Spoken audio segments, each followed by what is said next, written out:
परीक्षित प्रश्न करते हैं सुखदेव जी से। बोले महाराज, आपने चतुर्थ स्कंद में प्राचीन बरही और नारद जी का दिव्य संवाद सुनाया था, आप उनके वंश का वर्णन। तब सुखदेव जी महाराज कहते हैं,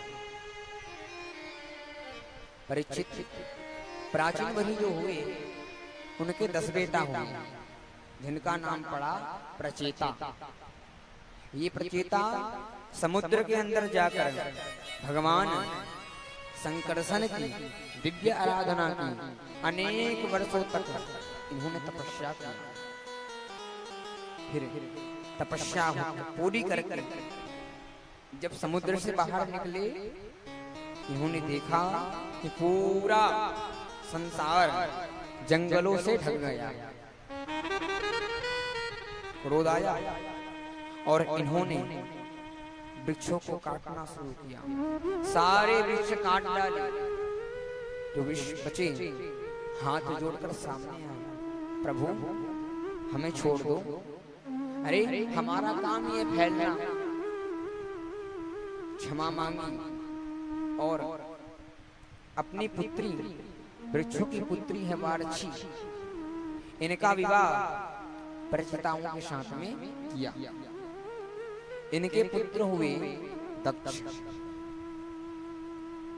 दक्ष हिमालय पर्वत पर जाकर भगवान की हंस गुह स्तोत्र से 10,000 वर्ष तक तपस्या की।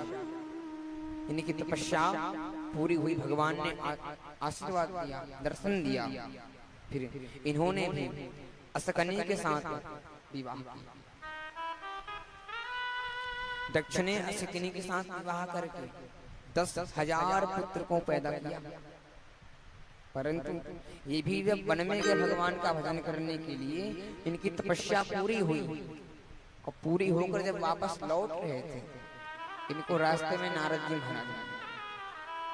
नारद जी ने इनसे ऐसा उल्टा पुल्टा प्रश्न किया कि चक्कर में फंस गए।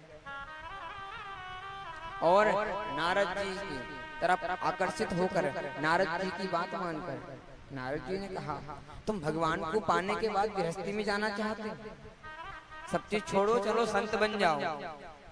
नारद जी ने दक्ष के 10,000 पुत्रों को संत बना दिया। बड़ा क्रोध आया दक्ष को। मुझे ब्रह्मा जी ने आज्ञा दी, भगवान ने आज्ञा दी, सृष्टि का सर्जन करो, और इसने मेरे 10,000 पुत्रों को सन्यासी बना दिया। परंतु क्रोध को शांत किया दक्ष। 1,000 पुत्र पैदा किए। जब ये भी वन में गए, इनको भी नारद जी ने सन्यासी बना दिया।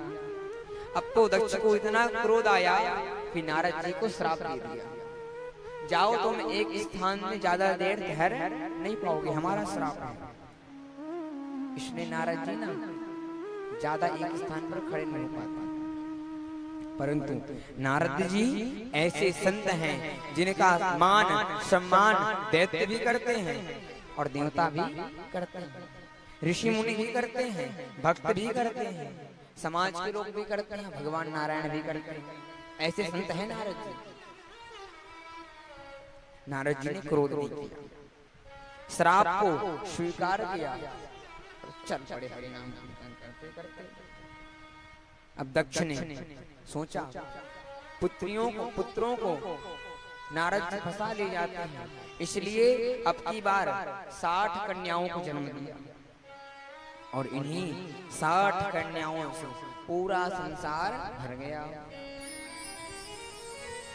इनकी 60 कन्या है ना, इसमें से 13 कश्यप को दी, 10 का विवाह धर्म के साथ किया, 2 भूतों को दी, 2 अंगिरा ऋषि को दी और 2 शिशुआ को दी, और 4 पुत्र शेष और बच गई।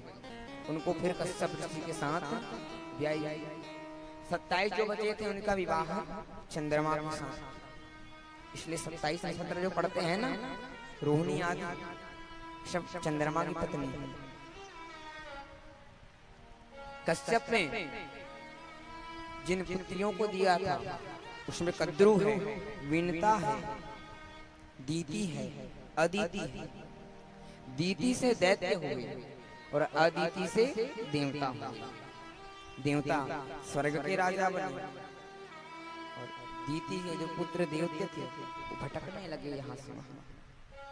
एक बार की बात है, स्वर्ग में देवराज इंद्र अपने आसन पर बैठा था।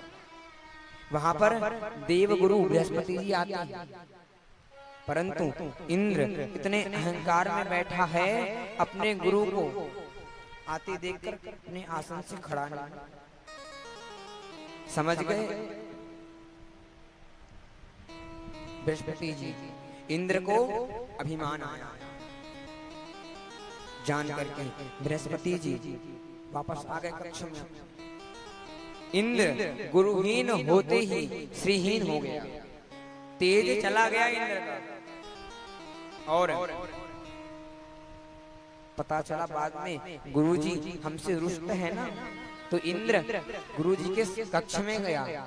पता चला गुरुजी को, बृहस्पति जी को, कि इंद्र हमारे पास आ रहा है, अंतर ध्यान हो गया। ये बात पता चली शुक्राचार्य। शुक्राचार्य किसके पुत्र हैं? कवि के पुत्र हैं। कवि भृगु के पुत्र हैं, भृगु के पुत्र हैं कवि, और कवि के शुक्राचार्य। इनको पता चला कि देवता गुरुहीन हो चुके हैं, और गुरुहीन देवताओं को दैत्यों ने मिलकर हरा दिया। सारे देवता भागे ब्रह्मा जी के पास, कहने लगे पितामह रक्षा करो। सारी बात जब ब्रह्मा जी को पता चली, कहने लगे अरे देवताओं, पहले अपने गुरु का अपमान करते हो, बाद में मेरे पास आते हो।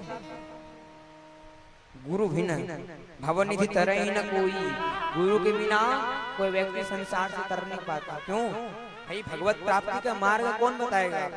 एक गुरु ही तो बताएगा ना, एक भगवान का भक्त ही तो बताएगा ना। हमारे रामानुज संप्रदाय में परंपरा चलती है। संप्रदाय मतलब परंपरा। जो परंपरा माँ लक्ष्मी ने शुरुआत की थी, वो परंपरा चलते चलते आए हैं। बड़े बड़े आचार्य हुए हमारे रामानुज संप्रदाय में। परंपरा है, उनके गुरु ने उनको, उनके गुरु ने उनको, उनके गुरु ने उनको, इस प्रकार जब देते हैं कहते हैं परंपरा। डांटा ब्रह्मा जी ने देवताओं को, फिर कहा तुम में एक देवता है त्वष्टा। त्वष्टा के पुत्र हैं कौन? त्वष्टा ऋषि के दो पुत्र हैं, एक है सन्निवेश और एक विश्वरूप। तो आप सब जाओ और विश्वरूप को अपना गुरु बनाओ। सारे देवता ब्रह्मा जी की बात मानकर विश्वरूप की शरण में गए। वैसे रिश्तेदारी में ये विश्वरूप देवताओं के भांजे लगते। दीति की पुत्री है एक रचना, इनका विवाह हुआ है त्वष्टा ऋषि के साथ में, और त्वष्टा के पुत्र विश्वरूप। सारे देवता ब्रह्मा जी के पास गए, तो विश्वरूप के पास गए, समझाया कि हे पुत्र, वैसे तो हम हमारी रिश्तेदारी में भांजे लगते हो, परंतु हम इस वक्त गुरुहीन हो चुके हैं, क्या आप हमारे गुरु बनेंगे? विश्वरूप भगवान के भक्त हैं, इनके दृष्टि में सब समान है। इन्होंने हाँ कह दिया और देवताओं को शिष्य बना लिया। इंद्र निस्तेज हो चुका था, तब विश्वरूप ने इंद्र को नारायण कवच की विद्या दी। ये नारायण कवच की विद्या भागवत के 6वें स्कंद के 8वें अध्याय में है। एक पुस्तक आती है 10 रुपए की, नारायण कवच की। इसमें 42 श्लोक दिव्य ज्ञानोपदेश किया है। जो व्यक्ति प्रतिदिन नारायण कवच का पाठ करता है, भगवान नारायण उनके साथ कवच बनकर के चलते हैं।